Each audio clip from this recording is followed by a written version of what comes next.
నేను అందుకే ఈరోజు ఒక మాట చెప్పాను. ఈ కుండోళ్ళందరిని చూశాను.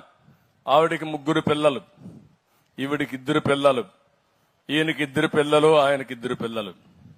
కానీ ఇటీవల కొంతమంది ఒకే బిడ్డను కంటున్నారు, కొంతమంది బిడ్డలే వద్దనుకుంటున్నారు. ఇది ప్రమాదం. ఇప్పుడు మీరు ఒకసారి చూస్తే రాను రాను జనాభా తగ్గిపోతుంది, ముసలవాళ్లు ఎక్కువైపోతున్నారు, యువత తగ్గిపోతున్నారు, సంపాదన తగ్గిపోతుంది, కుటుంబాలు కూడా క్షీణించిపోయే పరిస్థితికి వస్తున్నాయి. అందుకే మొన్నే ఒక మాట చెప్పాను, ఎంతమంది బిడ్డలుంటే అంత ఆస్తి మనందరికీ.